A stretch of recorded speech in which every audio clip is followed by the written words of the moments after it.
let's jump into the must wins of these games real quick. We got into the comments.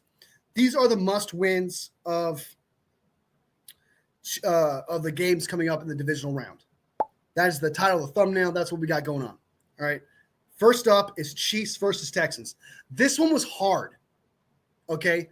This was hard because the Texans are playing with house money, while the Chiefs, if they lose, whatever, they're still a dynasty. Right? They're still a dynasty regardless. So you got one team with house money where if they lose, it's whatever, it's expected, and there's not a big deal to that. But if the Chiefs lose, it's like whatever, they're still a dynasty. Andy Reid's still considered the greatest head coach of all time, and the Patrick Mahomes still considered one of the greatest quarterbacks of all time. That defense is still phenomenal. Like Spags doesn't lose any credit. That defense doesn't really lose any credit. And it's really just they just faltered to possibly the rust, and they faltered to the rest, and the Texans just got the best in that game. We'll see. But in the aspects of like losing, like no one really loses anything. So the way I looked at it was the whole entire Kansas City Chiefs, it's a must win. It's a must win for the whole entire Kansas City Chiefs because they have a chance for a three-peat. The hype is there. The hype is real. They need this. They need this to truly set themselves in history. If they win a three-peat, that's practically how Tom Brady explained if he were to win an undefeated season. That's immortality, right? It's immortality. It's the same thing with the Chiefs. It's hard to three-peat. It doesn't happen all the time. They would be the first team to do that, and that would make them – it would set them with immortality. I like the way Tom Brady put it. It would make them immortal in time, right? It would last for a very long time or forever. They'll always be known as the first team to three-peat. The team that got closest was the 49ers, and they would pass that. So there's a lot of hype on this Chiefs team. There's a lot of hype for them to three-peat. There's a lot going on when it comes to that. So if they lose all of that. All of that shatters. And they're just, and I know this sounds bad, but I don't mean it this way, but they're just another dynasty. They become just another dynasty who just, I know that technically the dynasty of the Patriots are better, but you can argue that if the Chiefs were to win this three-peat, they had a better dynasty at any point than the Patriots did, than the 49ers did, than when the Steelers did. It doesn't matter. They become the top dog dynasty immediately. So they lose that immediately if they were to lose this game, especially against the Texans, who are huge underdogs. They're 10-point underdogs. So if they lose this game, they lose a lot of credibility and just become another dynasty. And I don't mean to shake, just be like, okay, shake a stick at it and be like, okay, it's just another dynasty. But there's a lot on the line when it comes to that, especially if they lose the divisional round against a team you need to dominate, right? So that's why guys must win is the entire Kansas City Chiefs team. Just because of the house money, CJ Stroud is what it is. No player really loses anything if the Chiefs lose. No player really loses anything or coach for the Texans either. So that's who I got. Next up, you got Lions versus Commanders. Lions versus Commanders.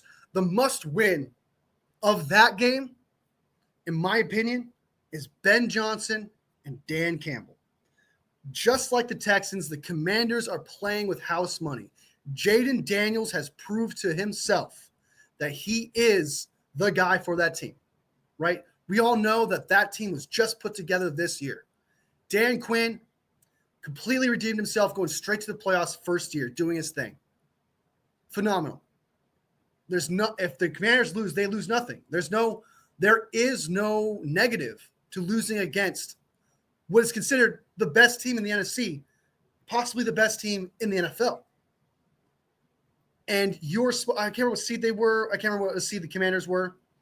I think they were the 7th seed. I could be wrong, or 6th seed. I think they were 6th seed. I could be wrong about that. But the Commanders, there's nothing going on with them. As for the Lions, this is Ben Johnson's opportunity to get redemption for losing last year against the San Francisco 49ers. And I know that's a bad taste in their mouth. Dan Campbell has taken this as this huge revenge tour, as this is our year, this is it. They're not actually saying that like a Dallas Cowboys fan and putting it out there, but that's what it is. They're doing everything they can to win games. They're doing everything they can to prove themselves that they can win a Super Bowl and get over the hump of being a bum-ass franchise, right? Because even the Cleveland Browns have been to 3 AFC Championship games. The Lions have been to 2 NFC Championship games. So the carryover here is that if they fall short this badly in the divisional round, that Lions team is still technically in history. I know that they would be recently still dominant and still good. They're still considered through history as the bum franchise in the back end who doesn't have enough appearances, who's been around as long as the Cleveland Browns, as long as the NFL has been around since the merger. They still have less championship appearances. So there's a lot riding on Ben Johnson, who honestly is trying to get a new job as a head coach, possibly for the Raiders. And if he loses it in the playoffs, some people are saying, well, can he do it? Can he drop the game plan when he needs it? Is he just another Kyle Shanahan because the whole knock of Kyle Shanahan is like he scores a shit ton of points. He's an offensive mastermind, but in the fourth quarter, he can't get it done. That's what happened with the 49ers. Didn't get it done. Is Ben Johnson going to do the same thing? Is he going to fall short in the divisional round, though, which is worse than Kyle Shanahan's situation? It's huge, especially losing against a team that's playing with house money that is huge-ass underdogs. So if Ben Johnson and Dan Campbell lose this game, I mean, it's going to be crazy. There's a lot riding on them to get this W and go to the NFC Championship, because that's going to mean something through history. That's going to mean something now. So they need to get this W. It's not Jared Goff. We know what Jared Goff is. We know what that roster is. We know what that team is. There's no one on that team we're thinking, okay, he needs to win this and do this now to prove something. There's no one on there. You could argue Jared Goff to extent, but it doesn't come close to Ben Johnson and Dan Campbell. So that's who I got as the must-wins for Ben Johnson and Dan Campbell for the Lions versus Commanders. Should be a good game. I'm excited about that. Again, I'll give my predictions next week. Eagles versus Rams. Who's the must-win for this game? I guess the Eagles versus Rams. Some say Stafford. Some say McVay for some reason. I disagree with that. I think they've won their Super Bowl already. I don't think they have much to prove. They have a young defense. They have a bright future over there. And I know a lot of 49ers fans don't like me saying that, but the Rams team looks like they're going to be good next year. And they got a lot going for themselves. And I'm not saying they're playing with house money, but you could almost argue with that. If they lose, it's whatever. Right? Next year, they might have their standard might be set. They might be set to a certain standard at that point. But they were crawling their way to the playoffs, right?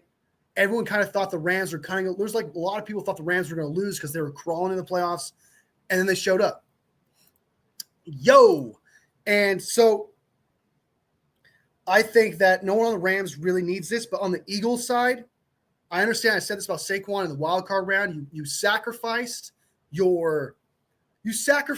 a record, a personal record that would put you in history forever, potentially. Because if I was the Giants, honestly, I would have set every single defensive player on you.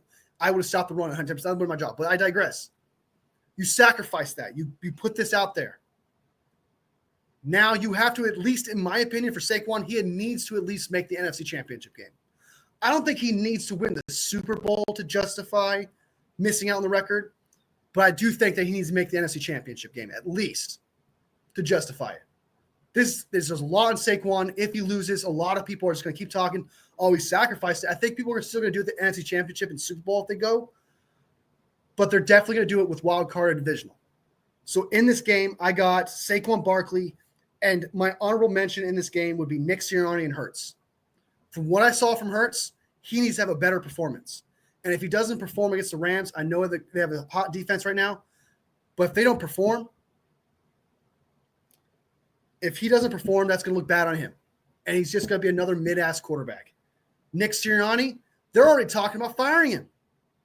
They're talking about firing that guy. So if he loses this game, that talk is just going to keep going. So that's my honorable mention. But still, I would just be right about Hurts, and I wouldn't really care if Nick Sirianni goes. But as for Saquon, all around the league, everyone have eyes on him and think to ourselves, he needs to win he needs to win now. He sacrificed the record. He needs to win games. So that's what I have to say about that. When it comes to the Eagles versus Rams, those are my must-win. Saquon Barkley needs to win this game. So Bills versus Ravens. This game. Hold on, let me drink last bit of my coffee.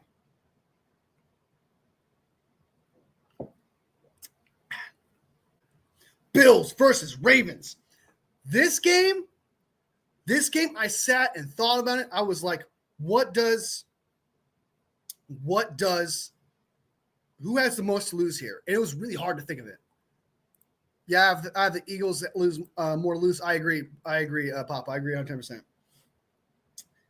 If the Bills versus Ravens, I couldn't decide, and I realized something. Both teams are playing for something here. Both sides of the ball are kind of have something to fight for, something to prove.